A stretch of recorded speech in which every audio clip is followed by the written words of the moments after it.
फेंकने का काम किया जाता है। हमने इस गाजियाबाद क्षेत्र के अंदर देखा कि हिंदू संगठनों में जिन्होंने दाढ़ी देखकर एक 70 साल के व्यक्ति को मारा। मैं उनसे मिलने गया, मैंने उनसे पूछा कि ये वीडियो जो हिंदू रक्षा दल के लोगों ने डाली है ये बाबा भक्ति मिले थे। उन्होंने बताया कि भैया वो भटके कैसे, 70 साल उनकी उम्र है, उनको चला नहीं जाता, उन्हें दिखाई नहीं देता। आपने वीडियो को अंदर देखा होगा, लट बजा रहे थे वो लोग, उन्हें दिखाई नहीं देता, उनको चला नहीं जाता, वो भटके कैसे। उन पैरों से अपाइज थे जिनको पर लोगों ने तरीके से लट बजा। आगे खड़े हो गए।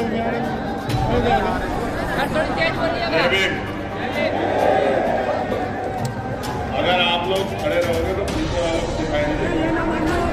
तो अगर मुझसे प्यार करते तो अपनी जगह पे बैठ जाओ, कपड़ों की चिंता मत करो, बैठ जाओ। फिर चिंता मत करो कि कपड़े खराब हो जाएंगे, फिर टेंशन मत लो, बैठ जाओ अपनी जगह पर, तभी फिर बात शुरू करेंगे।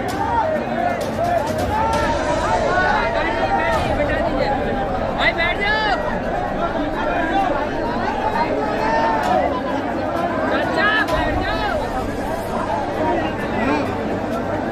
ये मीडिया के साथी भी इधर आ जाए, या और मीडिया के साथी आप बीच में खड़े हो भैया, कल मिलेगा कि भैया जगह ले लो। बहुत धन्यवाद चित्तौड़ जी। आज यहाँ गाजियाबाद में भाई सतपाल जोशी की चुनावी सभा इतनी बड़ी संख्या में आप लोग उपस्थित हुए हैं। मैं यहाँ इस सभा में पहुँचने के लिए और भाई सतपाल जोशी का मनोबल बढ़ाने के लिए आप सभी का बहुत बहुत धन्यवाद करता हूं और आप सभी के लिए बहुत बहुत मंगल कामनाएं करता हूं। साथ साथ अपनी बात को शुरू करने से पहले मैं बहुजन समाज में जन्मे सभी संतों, गुरुओं और महान पुरुषों को नमन करता हूं।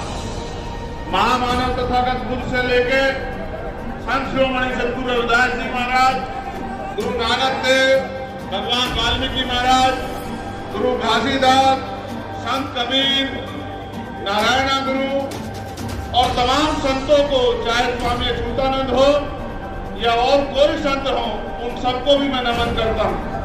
साथ साथ राष्ट्रपिता ज्योतिबा फूले, छत्रपति साहू जी महाराज, डॉक्टर बाबा साहब अम्बेडकर, टीवी पेरियार रामानायक स्वामी, पेरियार ललित यादव, बाबू जगदेव प्रसाद कुशवाहा, जननायक कपूरी ठाकुर, चौधरी चरण सिंह जी, सर छोटू राम, कोतवाल धन सिंह पूजन, महामना राम सिंह वर्मा, बाबू शिवदयाल चौरसिया, संत राम जी प्रजापति, मान्यवर दीना भाना वाल्मीकि और मेरे गुरु, मेरे आदर्श मान्यवर काशी राम साहब को भी नमन करता हूँ। सम्मानित साथियों, मैं धन्यवाद देता हूँ यहाँ की प्रदेश, जिला, मंडल और विधानसभा की कमेटियों का, हमारे नेताओं का, जो सम्मानित नेतागण इस मंच पर उपस्थित हैं, बहुत सीनियर नेतागण यहाँ उपस्थित हैं। मैं उन सभी का धन्यवाद करता हूँ। साथ साथ बड़ी संख्या में हमारी माएं बहनें भी बहुत दूर दूर तक पंडाल में मुझे दिख रही है। मैं उनका भी बहुत बहुत धन्यवाद करता हूं कि वो आशीर्वाद देने के लिए मुझे और सतपाल चौधरी जी को यहाँ पहुंची है।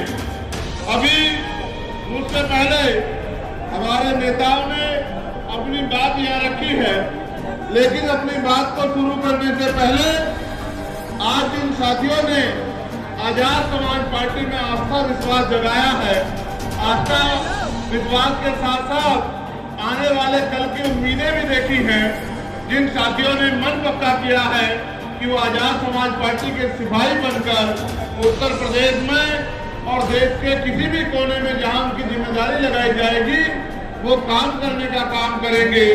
मैं ऐसे साथियों में से वीके सिंह जी को, जो अखिल भारतीय राष्ट्रीय महासचिव हैं फार्मासिस्ट एसोसिएशन के रविंद्र प्रधान जी, जो प्रदेश सचिव हैं भारतीय किसान यूनियन के वीरेंद्र प्रधान जी, वसीम चौधरी जी, चांद कुरैशी जी, जो कांग्रेस पार्टी छोड़कर, और इस्राइल कुरैशी जी जो समाजवादी पार्टी छोड़कर आजाद समाज पार्टी में आस्था विश्वास प्रकट कर रहे हैं, मैं इनका धन्यवाद करता हूं। साथ साथ राजेश यादव जी, विनोद भारती जी, यशपाल जी, मोहम्मद अनीस जी, विनोद कुमार जी, मोहम्मद इमरान जी, कपिल चौधरी, सुनील जी, टीपू कुमार, सुनील कुमार, विनोद कुमार, रमेश कुमार जी का भी, जो विजेंद्र कुमार जो समाजवादी पार्टी छोड़ के आजाद समाज पार्टी की संस्था ग्रहण कर रहे हैं, मैं इनका भी धन्यवाद देता हूं। साथ साथ श्री नरेश यादव जी, पूर्व प्रदेश प्रभारी हिमाचल, दिल्ली बहुजन समाज पार्टी, इंद्रजीत सिंह जी, श्रीराम यादव जी, सुनील यादव जी, रोहित चौधरी जी, लोकेश गौतम जी, डॉक्टर वीके बाबू जी, सोनू गौतम जी, कपिल गौतम जी, राहुल गौतम जी, चिंटू गौतम जी, लक्ष्य जी, फिरोज जी, सिद्धार्थ जी, आजाद जी, शरद जी, भविष्य जी, संजय जी, अरविंद जी, और एक बहुत बड़ी लिस्ट है भाई सुनील कुमार जी तक, जिन लोगों ने बहुजन समाज पार्टी, कांग्रेस पार्टी और अन्य पार्टियों को छोड़ के आज आजाद समाज पार्टी में जो है आस्था विश्वास प्रकट किया, मैं इनका भी धन्यवाद करता हूं।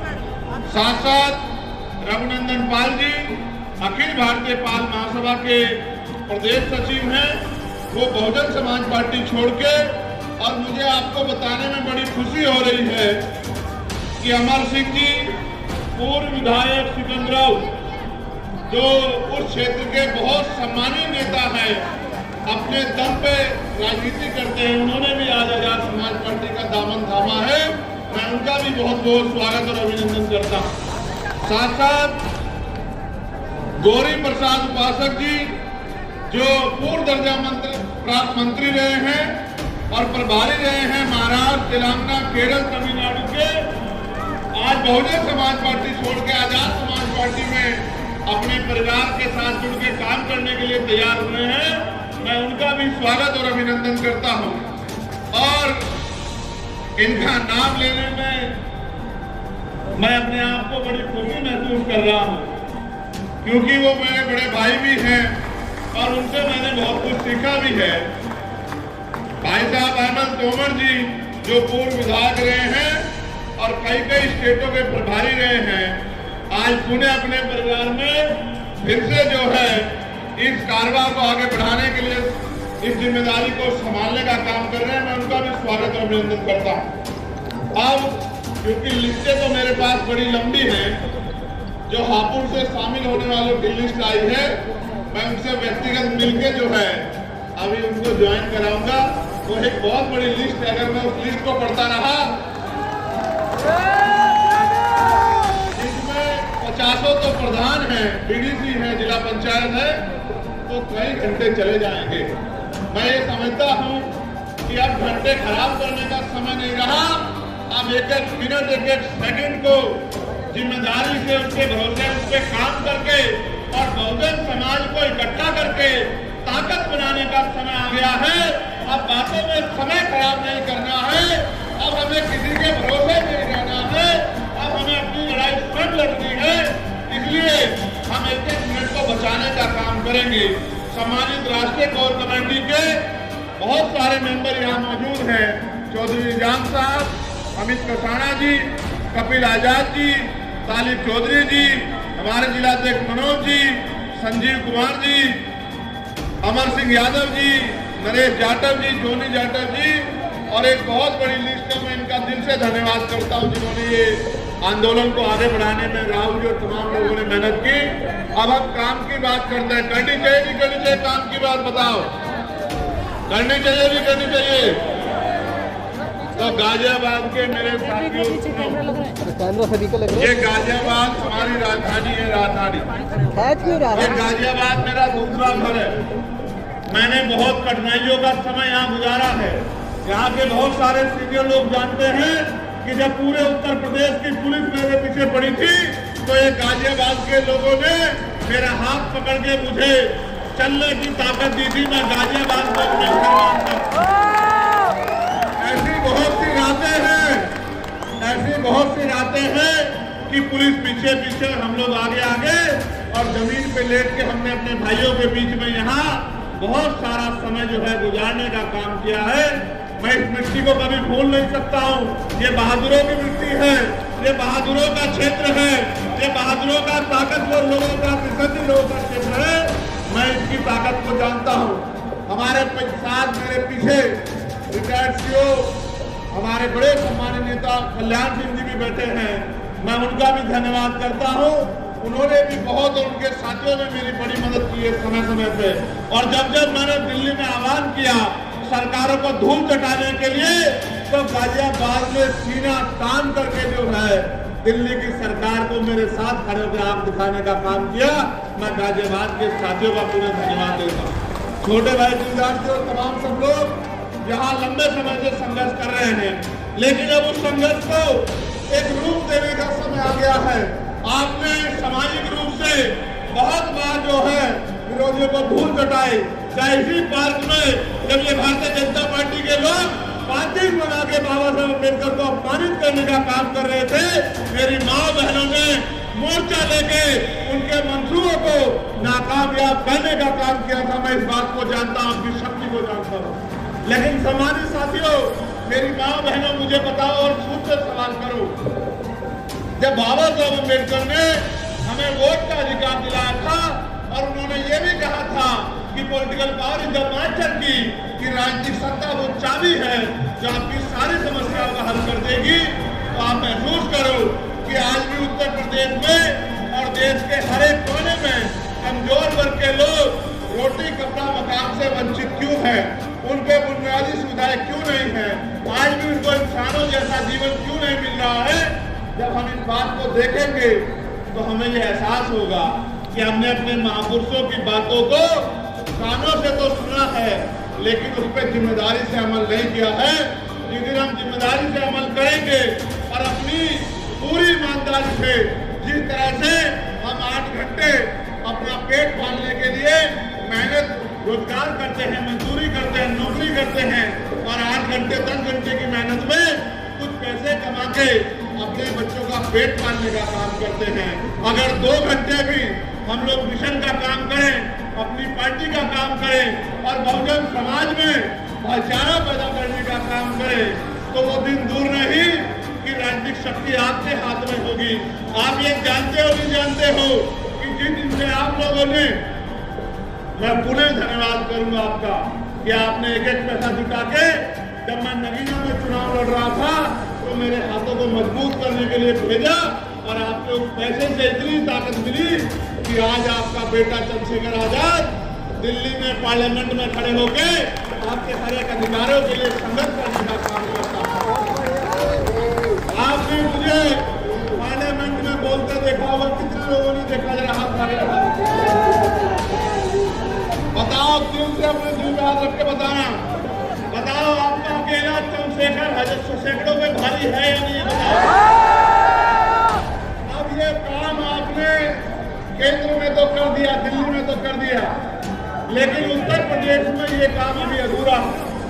जब तक उत्तर प्रदेश में मेरे जैसे लोग विधानसभा लखनऊ में जाके और सरकार की आंखों में आंखें डाल के आपके अधिकारों के लिए संघर्ष नहीं करेंगे, आपके अधिकारों को जो डाका पड़ रहा है उस डाके को खत्म करने का काम नहीं करेंगे, आपके क्षेत्र की समस्याओं के लिए आवाज उठाने का काम नहीं करेंगे, तब तक मुझे नहीं लगता कि गाजियाबाद में कोई बदलाव हो सकता है। बाकी लोगों पे तो वो मौका 2027 में आएगा, लेकिन आप तो बड़े किस्मत वाले हो, आप तो बड़े खुशहाल हो, आपके हिस्से में तो 1 साल बाद ही, इसी साल आपके चुनाव के 1 साल बाद और इसी साल 2024 में आपके सामने तो पुनः वो मौका आ गया है कि आप अपनी पिछली भूल को सुधार करके और अपनी आवाज को उठाने वाला चंद्रशेखर आजाद जैसा एक सिपाही लखनऊ में आप लोग भेज सकते हैं, अगर आप मानसिक और शारीरिक रूप से तैयार हो जाओ। और मैं आपको विश्वास दिला कहता हूँ, पार्टी ने जिस व्यक्ति को यहाँ जिम्मेदारी दी है कि वो आपकी आवाज को उठाने का काम करेगा, मैं उसके संघर्ष को जानता हूँ, मैंने उसके संघर्ष को देखा है। कई बार दिल्ली का पानी बंद करके अपने आंदोलन को, किसानों के आंदोलन को कामयाब कराने का काम उन्होंने किया। और अभी अभी जो शिक्षा माफियाओं के खिलाफ आंदोलन चल रहे हैं, मजदूरों के, किसानों के, नौजवानों के, बेरोजगारी के खिलाफ जो आंदोलन चल रहे हैं, उस आंदोलन में भी भाई सतपाल चौधरी कंधे से कंधा मिला के आपकी आवाज को उठाने का काम कर रहे हैं। बिना किसी पद पे होते आपकी आवाज बनने का काम कर रहे हैं। सोचिए, अगर इस बहादुर भाई को आपने वोट की ताकत से असेंबली में भेज दिया तो क्या गाजियाबाद में आपके हितों की रक्षा होगी या नहीं होगी? बताओ, क्या गाजियाबाद में आपके अधिकारों पर कोई डाका डाल पाएगा? सरकार के सारे विधायक सांसद एक तरफ और आपका अकेला सतपाल चौधरी एक तरफ। याद रखना मेरी बात, सरकार के गुंडों के अगर कुंडे ना बंद कर दिए तब आप मेरे मुझसे सवाल करना साबित हुआ। मैं आपको कहना चाहता हूं, हम पे विजन है उत्तर प्रदेश में बदलाव का, हम पे मिशन है महान पुरुषों के विचारधारा को, उनके सपनों को पूरा करने का, और हम में मादा है, हम में बल है, हम में जुनून है। ये गरीबी, बेबसी, लाचारी, बेरोजगारी, महंगाई, जुल्म जाति खत्म करने का। और जब तक किसी के अंदर संकल्प नहीं होता, मानव काशीराम साहब कहा करते थे कि तमन्ना अगर सच्ची हो तो रास्ते हजार होते हैं, तमन्ना अगर झूठी हो तो बहाने हजार होते हैं। हमारे दिलों में तमन्ना है कि आजादी के 75 साल बाद तो अब दलितों को, पिछड़ों को, आदिवासियों को, मुसलमानों को, अन्य धार्मिक अल्पसंख्यकों को और उनको भी सामान्य जाति के जो गरीब लोगों को जो जुल्म जाति सह रहे हैं, उनकी जिंदगी में अब खुशहाली आनी चाहिए। जो सरकारें उत्तर प्रदेश और केंद्र में बैठी हैं, आप ये जानते हो कि वो तानाशाही वाली सरकारें हैं। अगर उनका आदमी उनके खिलाफ, उनके भ्रष्टाचार, उनके झूठ, उनके झूठे वादे या उनकी झूठी नीतियों के खिलाफ, तानाशाही के खिलाफ अगर आवाज उठाता है तो वो तो उसके अपने नहीं रहते, उत्तर प्रदेश की जनता के अपने कैसे होंगे? आप ये देखो किस तरह से बुलडोजर के जरिए और तमाम तरीकों से जुल्म जाति को बढ़ावा दिया जा रहा है, संविधान को कुचलने का काम किया जा रहा है। सब लोगों की निगाहें अगर किसी की तरफ है तो वो नीले पट्टे वालों की तरफ। अगर आज पूरा देश किसी की तरफ देख रहा है तो नीले पट्टे वालों की तरफ देख रहा है कि ये नीले पट्टे वाले अब क्या करेंगे। लेकिन मैं भी ये मानता हूं कि जब ये नीले पट्टे वाले संकल्प लेकर किसी और निकलते हैं तो फिर रास्ते खुद ब खुद बन जाते हैं। कहते हैं ना कि संघर्षों के साए में घनघोर जवानी पलती है और इतिहास पर झुक जाता है जिस ओर जवानी चलती है। और जवानी किसकी तरफ है ये बताना मुझे नहीं पड़ेगा। जवानी चाहे वो गाजियाबाद की हो या जवानी चाहे सिद्धार्थनगर नेपाल बॉर्डर की हो या जवानी दिल्ली में बैठे नौजवानों की हो, जवानी आज क्रांति का रास्ता अपना चुकी है।